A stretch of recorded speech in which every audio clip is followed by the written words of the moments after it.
Hello friends and welcome to the Exams Made Simple, and we are back again with the Hindu Complete Newspaper Analysis for 11th of April 2019. तो 11 अप्रैल 2019 का news analysis देखेंगे. Before we start, these are the questions for you today.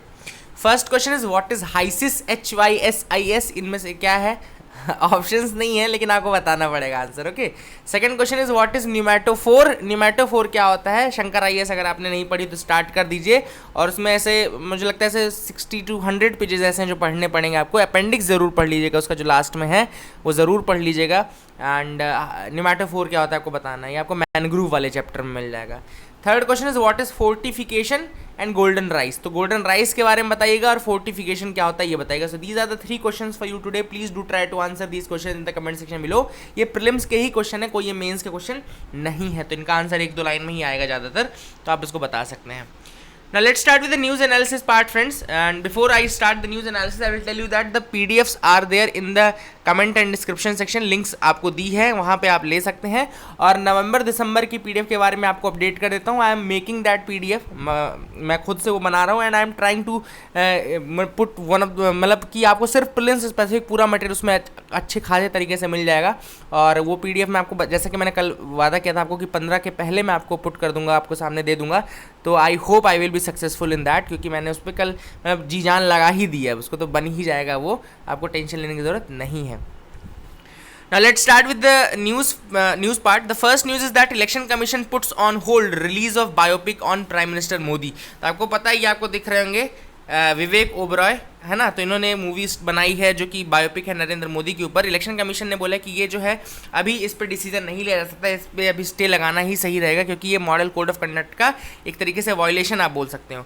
और पोल का जो panel बना था, जो पोल पैनल बना था, उसने ये बोला कि आप अगर कुछ इस तरह का कंटेंट रिलीज करते हैं जो किसी कैंडिडेट के ऊपर हो, या किसी पॉलिटिकल पार्टी के अचीवमेंट के ऊपर हो, या किसी दूसरे अपोजिट कैंडिडेट के अगेंस्ट हो, तो वो सारी चीज़ें जो होती है they are not in conformity with the model code of conduct, है ना. तो मॉडल कोड ऑफ कंडक्ट के बारे में मैंने आपको पहले ही बताया था कि जो 5th जनरल इलेक्शंस थे 1971 के टाइम पे, वहाँ से model of code of conduct आया था.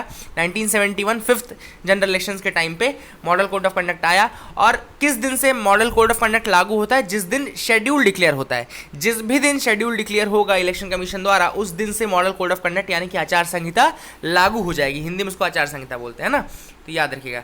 और इसको एक और बहुत इंपॉर्टेंट एक टर्म निकल के आया है जिसको बोलते हैं सरोगेट पब्लिसिटी. एक तरीके से ये सरोगेट पब्लिसिटी मतलब कि आप दूसरे के कंधे पे बंदूक रख के चला रहे हो, ठीक है. आपने विवेक ओबरॉय और मूवी इन सब का साथ ले रहे हो. वैसे भी कोबरा पोस्ट में आपने देखा ही होगा विवेक ओबरॉय लोगों को, है ना. तो ऐसी चीज़ें का यूज़ करके इसको सरोगेट पब्लिसिटी बोलते हैं. तो you can use this term in the answer writing as well. Surrogate publicity, very important. Now one of the most important news items from the day is this black holes photograph. आपको दिख रहा होगा. तो scientists have release the first ever black hole. ये पहली black hole की सी तस्वीर निकाली गई है. Okay. And they have assembled the data gathered bye a network of radio telescopes around the world. बहुत सारे रेडियो टेलीस्कोप्स का यूज़ किया गया है, याद रखिएगा. ओके. एंड ये आपको दिख रहा होगा, फोटोग्राफ आपको दिख रहा होगा, है ना. This image was released by astronomers of the event horizon telescope. किस टेलीस्कोप के एस्ट्रोनॉमर्स ने इसको रिलीज़ किया है? तो इवेंट हॉरिजॉन टेलीस्कोप, वहाँ के एस्ट्रोनॉमर्स ने इसको रिलीज़ किया है. द टर्म ब्लैक होल, इसके बारे में कुछ चीज़ें बता देता हूँ. द टर्म ब्लैक होल, इसको मैं हटा ही देता हूँ यार, ये डिस्टर्ब कर रहा है. The term black hole was coined in the mid 1960s by American physicist John Archibald Wheeler. Okay.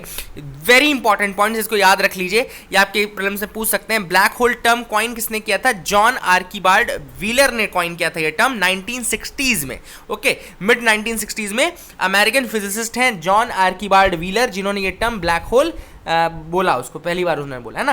And this refers to a point. Black hole होता क्या है? एक ऐसा पॉइंट होता है in space where matter is so compressed. एक ऐसा point space में जहां मैटर इतना ज़्यादा कंप्रेस होता है कि एक ग्रेविटेशनल फील्ड बना लेता है, और वो इतनी टाइट होती है कि लाइट भी वहाँ से स्केप नहीं कर सकती. इतना ज़्यादा वहाँ पे ग्रेविटेशनल फील्ड होता है कि even light can not escape that.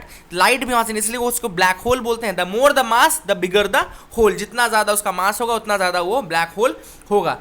And they were theorized by physicist Albert Einstein in 1915। Theory इसकी दी थी अल्बर्ट आइंस्टाइन ने 1915 में, है ना, to explain the law of gravity and the relation to the other natural forces. And ये जो पहले इमेज रिलीज हुए हैं, this is of a black hole in a galaxy called Messier 87। तो याद रखिएगा ये जो ब्लैक होल की तस्वीर निकली है, this is of a black hole in a galaxy called Messier 87। तो याद रखिएगा मेसियर 87 गैलेक्सी से ये फोटोग्राफ निकल के सामने आया है। This is very very important, याद रखिएगा, है ना। एंड ये सारे पॉइंट्स याद रखिएगा। जॉन आर्कीबाल्ड व्हीलर का नाम याद रखिएगा। 1915 में अल्बर्ट आइंस्टाइन की थ्योरी याद रखिएगा। एक और इंपॉर्टेंट चीज़ आपको बताता हूँ कि अल्बर्ट आइंस्टीन को लोग हमेशा ये सोचते हैं कि उनको थ्योरी ऑफ रिलेटिविटी के लिए नोबेल प्राइज़ मिला था। ये क्वेश्चन आ भी चुका है कि नोबेल प्राइज़ किसके लिए मिला था अल्बर्ट आइंस्टीन को, बट याद रखिएगा उनको ये फोटो इलेक्ट्रिक इफेक्ट के लिए मिला था। ओके, तो याद रखिएगा कि the Nobel prize for Albert Einstein was for the photo electric effect, not for the theory of relativity, है ना। तो ऐसा कभी कभी क्वेश्चन आता है, कंफ्यूज होते हैं आप लोग। तो अल्बर्ट आइंस्टाइन का नाम आया था तो मुझे वो चीज़ ध्यान आ गई, तो वो आपको याद रखना है।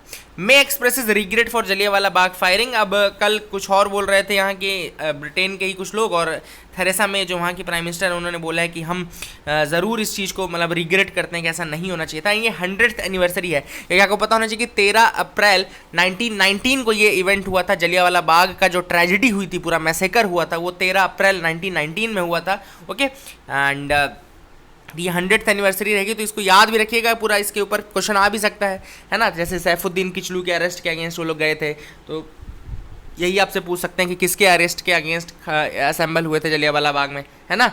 तो ये याद रखिएगा ये सारी चीज़ें। अब हम आगे की तरफ मूव करते हैं। यहाँ पे आपको किशोर चंद्र वांगखेम की फोटोग्राफ दिख रही होगी। ये एंकर है, टेलीविजन एंकर है, जिनके ऊपर अभी एनएसए यानी कि नेशनल सिक्योरिटी एक्ट के तहत सेडिशन के चार्जेस लगाए गए थे और इनको 4 महीने से जेल में रखा गया था। एनएसए के बारे में मैंने आपको कई बार बताया हुआ है ऑलरेडी, कई बार कि नेशनल सिक्योरिटी एक्ट जो है वो 1980 में आया था, 1980 में आया था, और इसमें आप 12 महीने तक के लिए अरेस्ट भी कर सकते हैं और 10 दिनों तक तो आपको कुछ बताने की ज़रूरत भी नहीं है कि आपको किस जुर्म में अंदर किया गया है। ये सारी चीज़ें इसके अंदर होती हैं। नेशनल सिक्योरिटी का नाम लेके इसको किया जाता है।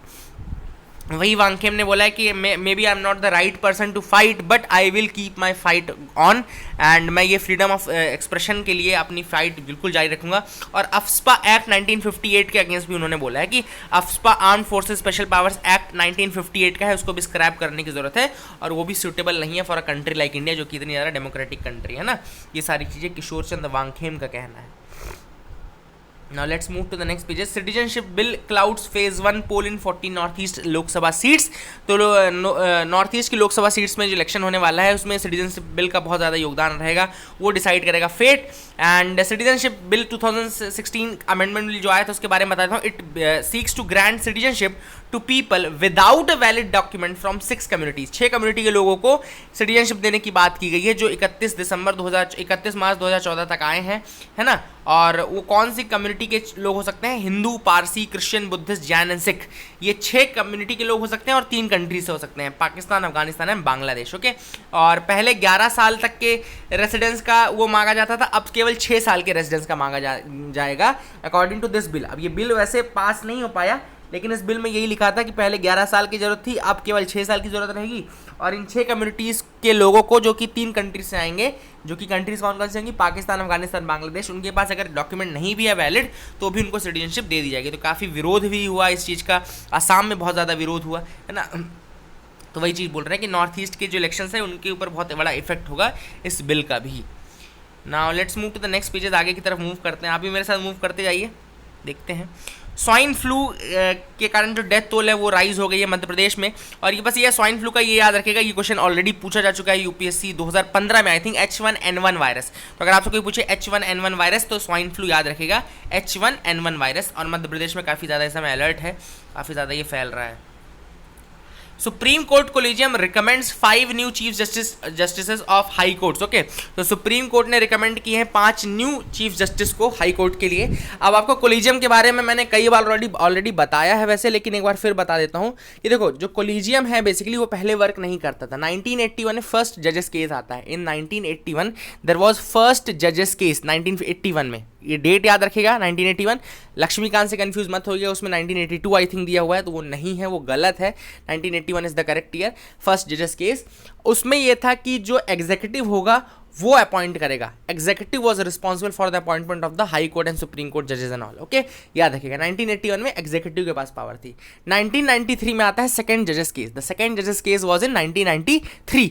वहां पे थोड़ा थोड़ा कोलिजियम की स्टार्ट हुई, जिसमें बोला गया कि नहीं, आपको कंसल्टेशन नहीं, कांग्रेंस रखना पड़ेगा विद द चीफ जस्टिस, और chief justice plus 2 other senior most जजेस।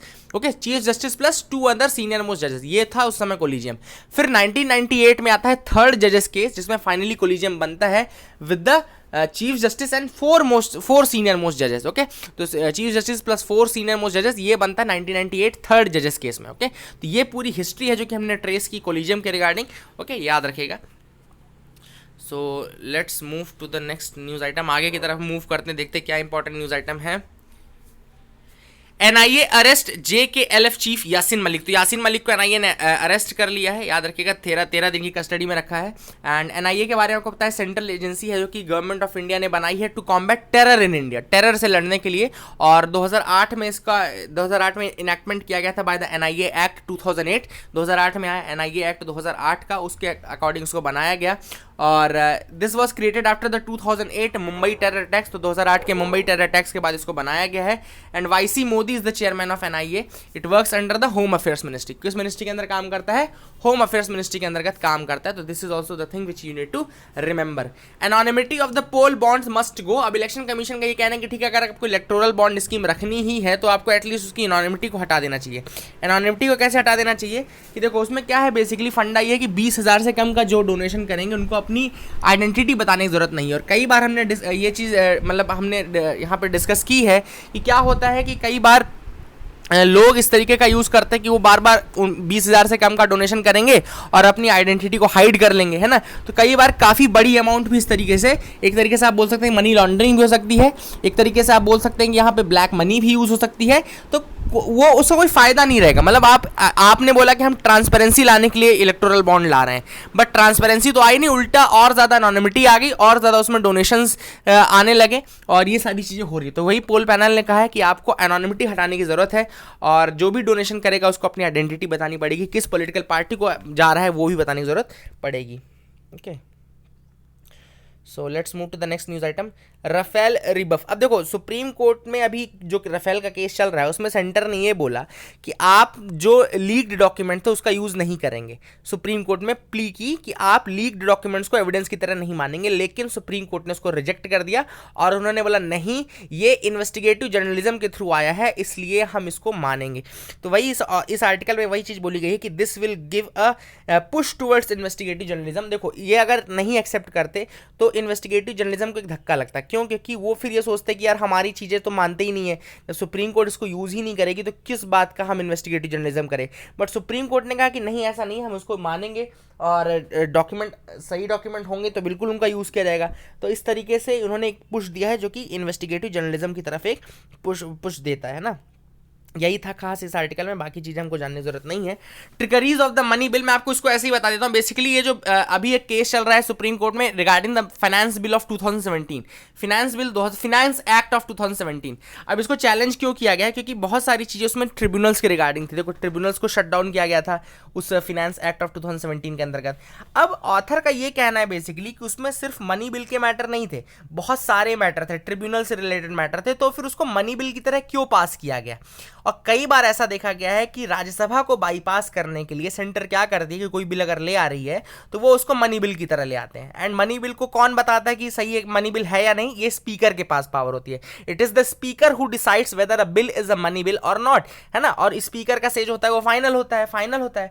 और स्पीकर ने अगर कह दिया कि मनी बिल है तो मनी बिल है, नहीं है तो नहीं है। तो वही सारी चीजें बोली गई ऑथर द्वारा कि क्या है ये, मतलब कि आपको एक तो प्रॉपर फ्रेमवर्क बनाना चाहिए, एंड जुडिशरी को भी इसका नोट डाउन रखना चाहिए कि जुडिशरी ये मेक श्योर करे कि कॉन्स्टिट्यूशन में जो लिखा है केवल वो मतलब लेटर्स में ना हो, स्पिरिट में भी हो। Okay, constitution has given us some framework and that should not just be in letters but that should be in spirit as well. तो वही चीज़ें ऑथर ने कही कि क्या है मनी बिल, क्यों है मनी बिल, और कैसे ये सब जुडिशरी को भी डिसाइड करना चाहिए, और उसको ज़रूर उसका रिव्यू लेना चाहिए कि क्या वाकई वो मनी बिल था या नहीं था। एंड ये सारी चीज़ें बहुत ज़्यादा इंपॉर्टेंट है, क्योंकि कई बार राज्यसभा को बाईपास कर देते हैं। राज्यसभा अगर बाईपास होगा तो फिर मतलब ही क्या रह जाएगा राज्यसभा का, है ना। That is important. ना दंतेवाड़ा अम्बुश के बारे में है, आप सबको पता है कि अभी रिसेंटली बीजेपी एमएलए की डेथ हुई, 4 सिक्योरिटी पर्सनल्स की भी डेथ हुई है ना, and they were brutally killed by the Maoist in attack. तो बहुत ज़्यादा गलत हुआ ये। ना इलेक्शन कमीशन ने एक चीज़ तो अच्छी की कि उन्होंने कहा कि हम इलेक्शन शेड्यूल पे ही करेंगे, क्योंकि इससे अगर वो नहीं करते तो एक ज़रूर उनको फिलिप मिल जाता, जो माओइस्ट थे उनको लगता है कि वो सफल हो गए हैं इलेक्शन को रोकने में। तो बिल्कुल ये इलेक्शन कमीशन ने सही किया। लेकिन अगर उन्होंने ये किया है तो उनको ये भी ध्यान देने की जरूरत है कि they should ensure the safety and security. उनको ये मेक श्योर करना पड़ेगा कि without any fear and violence the election should go on now, है ना। क्यों? क्योंकि अगर वो उसी वायलेंस में करेंगे तो और ज़्यादा लोगों की डेथ होगी, फिर आगे से लोगों का भरोसा उठ जाएगा इलेक्शंस पे। ना what should be done to counter the Maoist, क्या करना चाहिए माओइस्ट को काउंटर करने के लिए? Basically security forces should update the standard operating procedure. Security personnels को चाहिए कि वो अपना स्टैंडर्ड ऑपरेटिंग प्रोसीजर को अपडेट करें, क्योंकि अब देखो माओइस्ट भी अपनी ट्रिक्स एंड टेक्निक्स चेंज करते जा रहे हैं, वो अपनी टेक्निक्स चेंज कर रहे हैं, वो अपने अटैक की प्रोसीजर्स चेंज कर रहे हैं, वो अलग अलग तरीके से मतलब इंटिमिडेट करने की कोशिश कर रहे हैं। नाउ सिक्योरिटी पर्सनल्स को भी चाहिए कि वो अपडेट करें अपने स्टैंडर्ड ऑपरेटिंग प्रोसीजर को। Civil administration should extend its reach in the forest of central India specially Bastar. तो सिविल एडमिनिस्ट्रेशन को भी चाहिए कि वो और ज़्यादा अपने कामों को फैलाए, स्पेशली बस्तर एरिया, जो ऐसे एरियाज है जंगल की तरफ पाए जाते हैं, उनमें और ज़्यादा करने की ज़रूरत है। And in most of the violence hit regions in India responsibility for security has been passed on to the paramilitary forces in abundant matters, है ना। सो क्या करने की जरूरत है कि देखो सारा भार आप पैरामिलिट्री पे नहीं डाल सकते, आपको अपनी स्टेट पुलिस की कैपेसिटी को भी इंक्रीज करने की जरूरत है। स्टेट पुलिस की कैपेसिटी को भी बढ़ाओ और सिर्फ पैरामिलिट्री के भरोसे मत बैठे रहो। तो ये भी चीज़ें बोली जा रही हैं, है ना। So local communities in turn have to be reassured that the fight against Maoism is also a political one. तो वही चीज़ें हैं कि माओइस्ट के बारे में भी क्लियरिटी बताओ, लोगों को अवेयर करो कि ये सही नहीं है। ऐसा नहीं कि आप अगर इनकी बात मानते हैं तो आप बहुत सही काम कर रहे हैं, कोई रेवोल्यूशन कर रहे हैं, बल्कि आप एक उसका पार्ट बनते जा रहे हैं, पॉलिटिकल एक्टिविटी का पार्ट बनते जा रहे हैं। Forcing China's hand, basically article लिखा गया है कि इंडिया चाहता है कि मसूद अजहर को किया जाए और चाइना नहीं चाहता, चाइना बार बार उसको वीटो लगा के ब्लॉक कर रहा है। वहीं यूएसए थोड़ा बहुत ज़रूर चाह रहा है कि मसूद अजहर को किया जाए। तो ये इसी के ऊपर ये आर्टिकल था, कुछ खास इसमें कंटेंट था नहीं, दमदार नहीं था ये। अब अपन आते हैं सिंगल फाइल में। सिंगल फाइल जो है वो गवर्नेटोरियल इम्प्रोप्राइटरी के ऊपर है, बहुत अच्छा आर्टिकल है, गवर्नर के रोल के ऊपर वेरी गुड आर्टिकल। मैं इसमें आपको सारी चीज़ें बताऊंगा। सबसे पहली बात कि role of the governor was under scrutiny as Rajasthan governor आज the people to vote for Modi. Rajasthan के गवर्नर ने खुल्ला बोल दिया कि भैया मोदी के लिए वोट करो, है ना। तो राजस्थान के गवर्नर ने ऐसा खुल्ला कह दिया। अब देखो गवर्नर हो यार आप, है ना, किसी पार्टी के स्टार प्रचारक नहीं हो, है ना, तो आपको ये चीज़ें दिमाग में रखनी चाहिए और उस तरह से आपको एक्ट भी करना चाहिए। अब कल घर घर जाके प्रेसिडेंट और गवर्नर अगर वोट मांगने लगे किसी पार्टी के लिए तो हो चुका कल्याण, है ना। तो वही सारी चीज़ें। सरकारिया कमीशन बनी थी, जो सरकारिया कमीशन सेंटर स्टेट के रिलेशन के लिए भी बनी थी, एंड उन्होंने डिस्क्राइब किया था गवर्नर को as a constitutional sentinel and a vital link between the union and the state. Sarkaria commission ने कहा था कि जो गवर्नर होता है it's a constitutional sentinel and a vital link between union and state. फिर एसआर बोम्मई केस 1994 का केस है, बहुत फेमस केस है एसआर बोम्मई केस 1994 का, और इसने बोला कि the office of governor is intended to ensure the protection and sustenance of the constitutional process of the working of the constitution bye elected executive.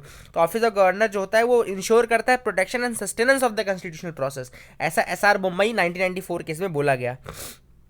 फिर गवर्नर के बारे में और चीज बोली गई थी कि he would be an arbiter when there was a constitutional deadlock in the state and he would be able to play an impartial role। तो एक impartial role play करने के लिए गवर्नर को रखा जाता है, ना कि इस तरीके से काम करने के लिए आपकी वोट मांगते फिर रहे हो, है ना, अपनी मतलब पद की गरिमा, पद की महत्ता को आप इस तरीके से रोड में उछाल रहे हो ना।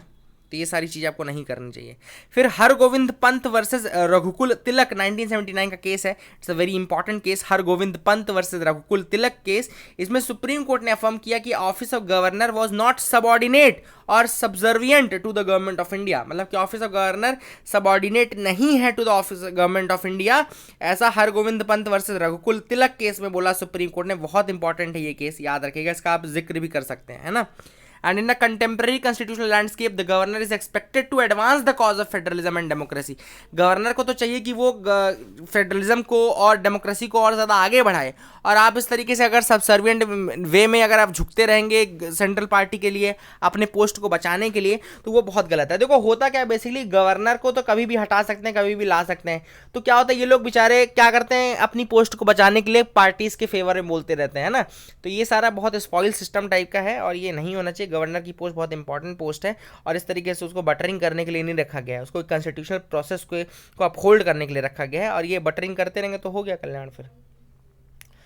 Now RTI act supersedes the official secrets law. पहले ही मैं बता चुका हूँ ऑफिशियल सीक्रेट एक्ट कहाँ का है, 1923 का है। ओके 1923 का याद रखिएगा।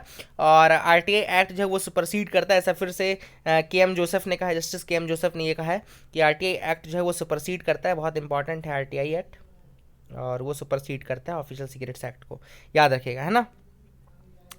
Netanyahu set for record 5th term. तो नेतन्याहू आपको पता है कि लिकुड पार्टी के हैं, इजराइल में ये 5th लगातार 5th टर्म इनको मिलने वाला है। एंड अगर इनको 5th टर्म मिलता है then he is going to become the longest serving prime minister बन जाएंगे ये इजराइल के after getting the 5th term. तो बहुत इंपॉर्टेंट चीज है, लिकुड पार्टी याद रखेगा, LIKUD लिकुड पार्टी, और इजराइल के 5th टर्म मिलने वाला है नेतन्याहू को, और वो लॉन्गेस्ट सर्विंग प्राइम मिनिस्टर बन जाएंगे इसके बाद। तो that is the important thing from this news item. आगे की तरफ और मूव करते हैं, देखते हैं क्या इंपॉर्टेंट है। यहाँ आपको फोटोग्राफ दिख रही होगी, children displaced by cyclone Idai.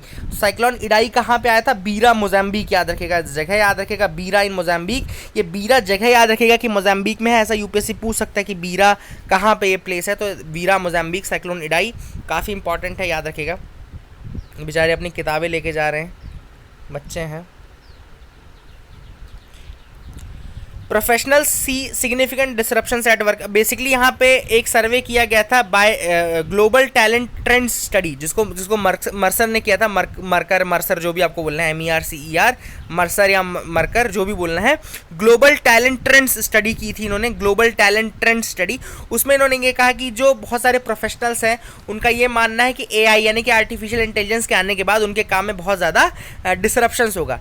मतलब ऑटोमेशन के आने के कारण उनके काम में बहुत ज़्यादा डिसरप्शन होगा। बेसिकली बेचारे अपनी जॉब बचा रहे हैं, है ना, क्योंकि अगर सारा काम ऑटोमेटेड हो जाएगा, आर्टिफिशियल इंटेलिजेंस करेगा, तो फिर गलती भी कम होगी और उनकी इज्जत भी कम होगी, तो वो तो बोलेंगे ही।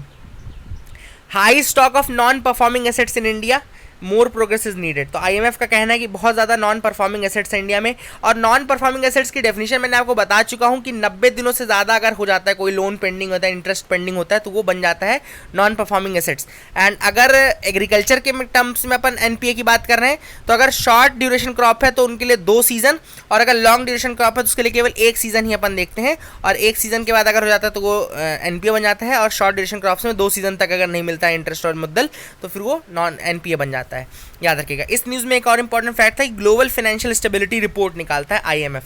Global financial stability report GFSR कौन निकालता है, IMF यानी कि इंटरनेशनल मॉनेटरी फंड निकालता है ग्लोबल फाइनेंशियल स्टेबिलिटी रिपोर्ट, पूछ सकते हैं, याद रखेगा।